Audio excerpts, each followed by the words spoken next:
शङ्कर जय जय शङ्कर हर हर शङ्कर जय जय शङ्कर हर हर शङ्कर जय जय शङ्कर हर हर शङ्कर पालय माम्.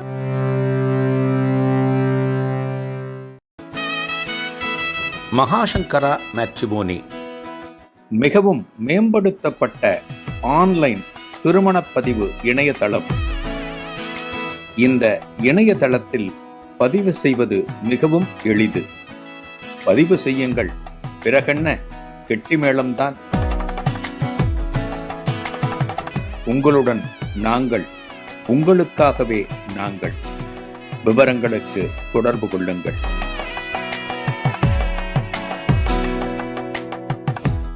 ஸ்ரீ குருபியோ நமக.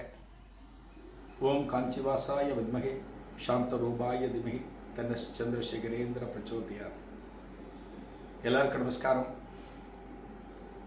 மகாபரிவா மகிமை அனுபவங்களில் பத்மஸ்ரீ எஸ்.எம். கணபதி ஸ்தபதி தொடர்பான ஒரு அனுபவத்தை பார்க்குறோம். மகாபரிவருடைய பரிபூர்ணமான அனுகிரகத்தை பெற்றவர் இந்த ஸ்தபதி. ஆந்திராவில் ஆஸ்தான ஸ்தபதியாக பல காலங்கள் விளங்கி அங்கே இருக்கிற ஆலயத்தினுடைய வழிபாடுகள் அதெல்லாம் மிகச்சிறந்த முறையில் பண்ணியிருக்கார். அவர் முதலமைச்சரோட இடத்துக்கு வந்திருக்கார், பிரம்மானந்த ரெட்டி இடத்துக்கு வந்திருக்கார். அவர்கிட்ட விஷயத்தை சொல்கிறார், இது போல் இந்த மாற்றங்கள் பண்ணக்கூடாதுங்கிறத சொல்கிறார். அறநிலையத்துறைக்கு ஃபோன் போடுங்கிறார். அவர் ஃபோனில் சொல்கிறார், நான் உங்களை பார்க்க தான் வந்துட்டுருக்கேன், இந்த விஷயமாத்தான் அப்படிங்கிற. இவருக்கு கோபம் வருகிறது. அடுத்த வார்த்தை சொல்கிறார், வெங்கண்ணா ஜோலிக்கு போகாண்டி அப்படிங்கிற முதலமைச்சர். வெங்கண்ணா ஜோலிக்கு போகாண்டினா வெங்கடாஜலபதி விஷயத்தில் தலையிடாத அப்படின்னு அர்த்தம். சிம்பிளாக முடிச்சுட்டு அந்த ஜோலிக்கு போகாத, அங்கே எந்த மாற்றமும் கொண்டு வராது அப்படின்னு சொல்லி ஓவர் ஃபோனில் இந்த ஃபைலை க்ளோஸ் பண்ணிட்டேன். பிரம்மானந்த ரெட்டி. ஏன்னா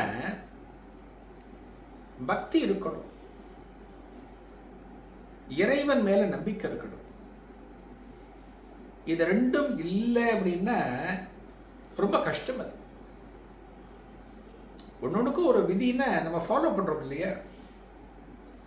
சாலையில இடது பக்கமா நடக்கணுங்கிறது விதி, நம்ம ஃபாலோ பண்றோம். ஒரு அரசாங்க விதிகள், ஒரு கட்டிடத்திற்குள்ள போறோம்னா அந்த கட்டிடத்திற்குள்ள என்ன விதிகள் இருக்கோ அதை பின்பற்றணும். இங்கே நீங்க வெளிநாடு போறீங்கன்னா அங்கே என்ன விதியோ அதை பின்பற்றணும். அதை நம்ம மாறக்கூடாது. இவர் ஸ்தபதி சொன்னதை கேட்டுட்டு முதலமைச்சர் சொல்லிட்டார், எதுவும் பண்ணக்கூடாது. முடிச்சுட்டு ஸ்தபதியை பார்க்கிற, ஒன்றும் கவலைப்படாதீங்க, அங்கே எதுவும் பண்ண வேண்டாம், எதுவும் பண்ணக்கூடாது. நான் உத்தரவு போட்டேன், நான் ரிட்டர்ன்லையும் கொடுத்துட்றேன், நீங்கள் காஃபி சாப்பிடுங்கிற. முதலமைச்சர் சாப்பிட்டு முடிச்சுட்டு இவர் சாப்பிடல. இவரோட காஃபி ஆறி போடுது. அது ஆறி போடுறதை பார்த்துட்டு இன்னொரு காஃபி கொண்டு வச்சுட்டாங்க முதலமைச்சர். இன்னொரு காஃபி வருது. இந்த கணபதி ஸ்தபதிக்கு என்ன ஒரு நம்பிக்கை அப்படின்னா, மகாபரிவட்ட போயாச்சுன்னா எந்த பிரச்சனையும் சால்வ் ஆகிடும். அப்படிதான் இந்த பிரச்சனைக்கு மகாபரிவட்ட போகணும். பெரியவன் சொன்னார், உன்னோட மனசுப்படி நடக்கும் அப்படின்னு. இவரோட மனசு நல்ல மனசு, நல்லது நினைச்ச அது இங்கே நடந்துடுது. இது போல அவரோட லைஃப்ல பார்த்தீங்கன்னா எஸ்.எம். கணபதி ஸ்தபதி அத்தனை விஷயங்கள் மகாபரிவா காலத்தில் மகாபரிவா கைடன்ஸ் படி எல்லாமே பண்ணியிருக்கார். முதலா அவர் பெரியவாளை ஆந்திராவில் பார்த்தது எங்கே அப்படின்னா, பத்ராச்சலம் ஆலயத்தினுடைய கட்டுமானங்கள் பூர்த்தியாகின்ற போது அவருடைய பணிகள்லாம் பத்ராச்சலம் அந்த கோவிலை திரும்ப கட்டினதெல்லாம் மிகப்பெரிய ஒரு வேலை. அப்போ மகாபரிவாளை எந்த அளவுக்கு இவர் ஃபாலோ பண்ணி தொடர்ந்து போய் பெரியவாளை பார்த்தது, பெரியவா அனுகிரகத்தை வாங்கினது அப்படிங்கிறதெல்லாம் சொல்லியிருக்கேன். ஒரு இடத்துல பெரியவா நிற்பார், அந்த பத்ராச்சலத்தில் இந்த பக்கம் ஸ்தபதி நிற்பார், ரொம்ப பவ்யமாக நிற்பார். அவருக்கு ஏதோ ஒரு ருத்ராட்சமோ ஏதோ ஒரு பிரசாதம் ஒன்று அவருக்கு கொடுப்பார். அதாவது இது எல்லாம் எதை நமக்கு சொல்றது அப்படின்னா, குரு பக்தி வேற ஒன்றுமே கிடையாது.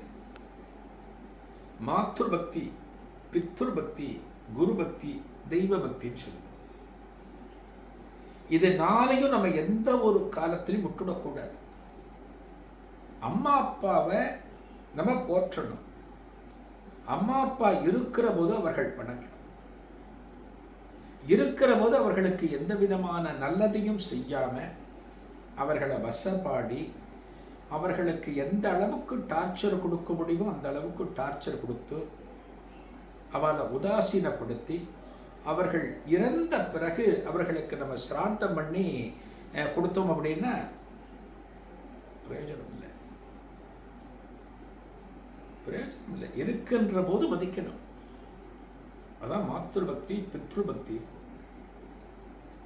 இருக்கின்ற தோஷங்கள்லேயே எத்தனையோ தோஷம் சொல்வா இல்லையா, அதுல ரொம்ப கொடுமையான தோஷம் அப்படின்னா பித்ரு தோஷம் தான் கொடுமையான தோஷம். பித்ரு தோஷத்தினால ஒருவர் பாதிக்கப்பட்டு விட்டார் அப்படின்னா ரொம்ப கஷ்டம். இந்த ராமேஸ்வரம் போ, திலஹோமம் பண்ணு, அங்க போ, இதை பண்ணு, கோதானம் பண்ணு எல்லாம் சொல்லுவா.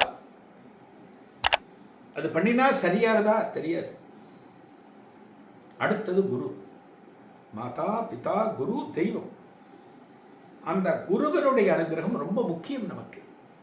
அதுதான் எஸ்.எம். கணபதி ஸ்தபதிக்கு இருந்தது. எத்தனையோ உயர்ந்த பதவியில் இருக்கோமே, நம்ம ஆந்திராவில் இருக்கோமே, மகாபிரிவா தமிழ்நாட்டில் இருக்காளே, சரி இருந்த இடத்துல மனசுல நினைச்சுட்டா போறோம் அப்படின்னு இல்லை. அவர் எந்த ஒரு புனிதமான ஒரு பணியை கையில் எடுத்தாலுமே அந்த பணியை ஆரம்பிக்கிறதுக்கு முன்னாடி மகாபிரிவாட்ட வருவார். பெரியவாட்ட சொல்லுவார், பெரியவா உத்தரவு கேட்பார், பெரியவா இதை நான் பண்ணலாமா, பண்ணு. அவர் சொல்லிட்டாருன்னு முடிஞ்சு போச்சு. நம்மளாம் இன்னைக்கு அப்படி இருக்கோமா சொல்லுங்க? நம்மளாம் இன்னைக்கு அது போல இருக்கோமா? ஒரு சாதாரணமான ஒரு தலைவலி நமக்கு வருது, ஒரு தலைவலி ராத்திரி வருது படுத்துட்டு இருக்கும் போதுன்னா ஏதோ ஒரு தைலத்தை நம்ம தடவுகிறோமே தவிர, அதே நேரம் நம்ம வீட்டு பூஜை ரூமுக்குள்ளே போயிட்டு அங்கே இருக்கிற சுவாமி படத்துக்கு ஒரு நமஸ்காரத்தை பண்ணிட்டு, பெரியவா மதுரகாளி என் தலைவலி நீங்கள் தான் சரியாக்கணும், ஒரு விபூதியோ குங்குமத்தையோ எடுத்துக்கிட்டு வரோம்னா இல்லையே, உடனே தைலம் தான் தடுறோம். பகவான் நினைச்சா எல்லாவற்றையும் சரி பண்ணுவார், எல்லாவற்றையும் தீர்த்து வைப்பார். அந்த அளவுக்கு நம்பிக்கை நம்ம கிட்ட இருக்கணும். அது ரொம்ப முக்கியம். அது பிரதோஷ மாமாவுக்கு இருந்தது. இப்ப நம்ம பார்த்த எஸ்.எம். கணபதி ஸ்தபதிக்கு இருந்தது, டாக்டர் கல்யாணராமனுக்கு இருந்தது. எத்தனையோ அனுபவங்களை பார்க்குறோமே. எப்படி அவளுக்கு சாத்தியமாச்சுன்னா அவளுக்கு அந்த குருபக்தி இருந்தது.